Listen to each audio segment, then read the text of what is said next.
¿Qué tal? Bienvenidos de nuevo a Clásicas Vlogs. Hoy nos vamos a Valladolid a visitar el Museo de las Villas Romanas y os enseñaremos cómo eran las villas romanas en la Hispania del Bajo Imperio.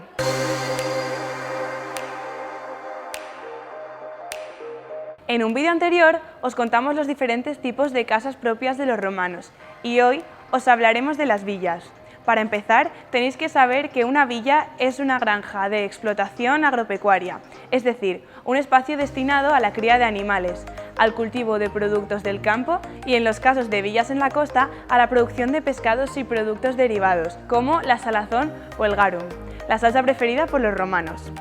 Estas villas se dividían en dos partes bien diferenciadas, la parte urbana o parte habitable, donde vivía la familia y el dueño dirigía la producción agropecuaria, y la parte rústica, alejada de la zona familiar y formada por aquellos edificios destinados a las viviendas de los esclavos, establos, almacenes, molinos, etc. La casa que vamos a visitar aquí, en Almenara Puras, en Valladolid, es una villa romana de mitad del siglo IV después de Cristo, construida sobre la estructura de una casa del siglo anterior. Se conserva la planta de la parte urbana, de unos 2.500 metros cuadrados, y parte de la explotación agropecuaria. La parte urbana está estructurada a partir de los peristilos y distribuida en dos zonas bien diferenciadas, una para la familia y otra para los invitados, visitas sociales o de negocios. Las paredes estaban pintadas al fresco y el suelo adornado de 400 metros cuadrados de bonitos mosaicos, casi todos perfectamente conservados. Las villas romanas tienen la misma estructura que la domus. Se entra por las fauces y al fondo un gran peristilo en torno al cual se encuentran las habitaciones.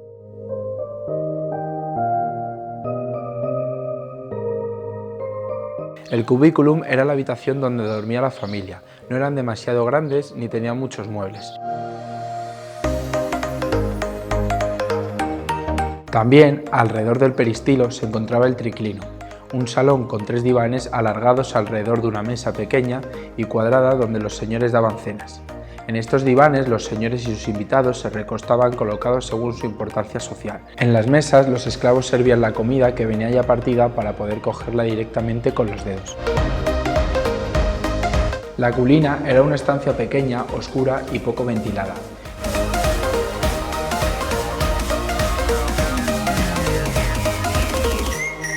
El tablinum era una sala situada al fondo del atrium donde el señor recibía a clientes y despachaba sus negocios.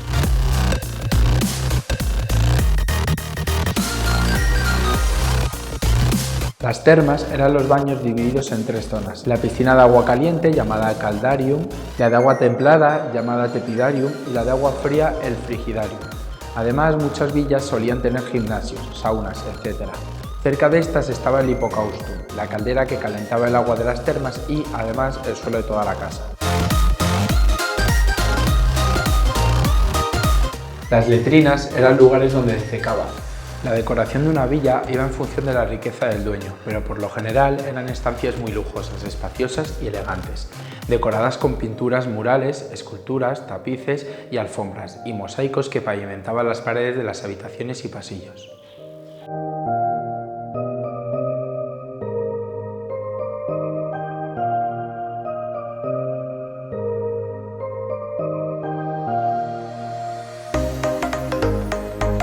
Estas villas estaban bajo el poder del pater familiar, es decir, del hombre que no dependía de nadie, soltero o casado. Podía disponer de la vida de cualquier miembro de su familia, venderlo como esclavo, abandonarlo, etc. La mujer nunca podía ser cabeza de familia y se dedicaba a las tareas del hogar, cuidado de hijos y a transmitirles las mores maiorum, es decir, las costumbres de los antepasados. Las mujeres romanas eran muy presumidas y les gustaba arreglarse. Teñían sus cabellos de rubio, lucían elaborados peinados que adornaban con flores, cintas o piedras preciosas. Maquillaban su rostro de color blanco, usando una mezcla a base de yeso, harina de haba y tiza. Se pintaban los ojos de azul y los labios y las mejillas de color colorado, y además se perfumaban. En sus habitaciones disponían de objetos de belleza, como espejos, ungüentarios, pinzas, trabas para el pelo, joyeros, etc. La vida de los niños era muy parecida a la de ahora. Iban a clase, jugaban, ayudaban en el hogar y ya de jóvenes participaban en los negocios familiares. Desde el nacimiento del niño hasta los 7 años, su educación dependía de su madre, y al finalizar estos años, los niños pasaban a estar bajo tutela del padre y las niñas continuaban con su madre. Su educación escolar consistía en el estudio de la literatura latina y griega, con la intención de que se aprendiera en el arte de la oratoria. En casa, en cambio, se transmitía una serie de cualidades importantes: la virtud de la lealtad, la disciplina o la piedad. Los bebés se entretenían con campanillas y sonajeros. Las niñas jugaban a las cocinitas y con muñecas de terracota o madera tallada. Y los niños con aros, peonzas, cometas, tabas o juegos de mesa, o con sus mascotas. Los esclavos no tenían poder ninguno y dependían de las órdenes o mandatos de la familia a la que servían, y eran explotados como trabajadores de los campos de las villas. Como os dijimos antes, una villa, además de la parte urbana, contaba también con una parte rústica situada cerca de los campos de cultivo, que aquí, en Hispania, podían constar de viñas, olivos, cereales, árboles frutales, etc., para que los siervos desempeñaran sus funciones agrícolas.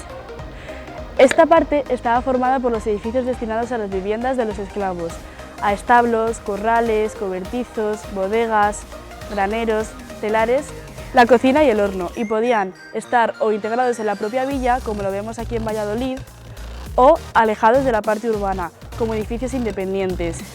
La explotación de esta zona fue el elemento básico para el sostenimiento de la familia. La ganadería fue el principal motor de economía de las villas, ya que no solo proporcionaba productos alimenticios, sino también pieles, telas, medios de transporte y fuerza motriz para el campo. Aquí en Hispania se criaba sobre todo caballos, vacas, corderos, ovejas y cerdos. Además, al sostenimiento económico contribuían también el cuidado de aves de corral como gallinas, pavos y gansos, y la práctica de caza y pesca, y la explotación forestal, ya que constituía una fuente de alimentos como el ciervo o el jabalí, y de obtención de madera. La cría de caballos fue muy importante en Hispania y tal era su afición por ello que hasta solían aparecer en mosaicos y cuadros. Un ejemplo es el que tenemos aquí, en Valladolid, en este mosaico. En cuanto a la agricultura, no podía faltar la tríada mediterránea, es decir, el cereal, la vid y el olivo, fundamento básico de la economía agrícola hispánica. El cultivo de cereales estaba generalizado en toda la península, era la base alimenticia de la población y servía además para el pago de impuestos y rentas. Y a lo largo de toda la costa peninsular hubo también villas con instalaciones dedicadas a la producción de peces, moluscos y crustáceos y a la explotación de pescado salado o a la elaboración del garum. Ejemplos de estas villas los podemos ver en Cádiz, Málaga, Alicante o Gerona. La explotación de estas huilas quedaba a cargo del huilicus, un capataz que dirigía las tierras de la huila en ausencia del propietario. Debía ser un hombre robusto y no muy joven, que llevase tiempo trabajando para el señor. En un principio las huilas estuvieron explotadas por esclavos, pertenecientes a la familia, pero se piensa que en el siglo II después de Cristo muchos de estos esclavos fueron manumitidos, es decir, se les dio la libertad y pasaron al estatus de colonos. Personas libres que explotaban una tierra que no les pertenecía y estaban ligados a ella, sin poder abandonarla. Por el hecho de cultivarla pagaban una renta anual al señor, ya fuera en dinero o en especie. Y por último estaban también los clientes, hombres libres que se ponían a disposición de un patrono que les protegía y al que ayudaban en determinados trabajos.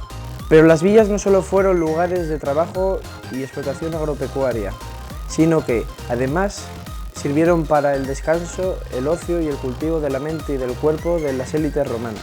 Alejadas del bullicio de las ciudades, las villas se convirtieron también en el lugar idóneo para el enriquecimiento intelectual y muchos romanos las aprovechaban para entregarse a la meditación, a la lectura, a la escritura o a las conversaciones filosóficas. Y muchas de estas villas contaban incluso con su propia biblioteca. Pero este descanso no era solo intelectual, incluía también el cuidado del cuerpo.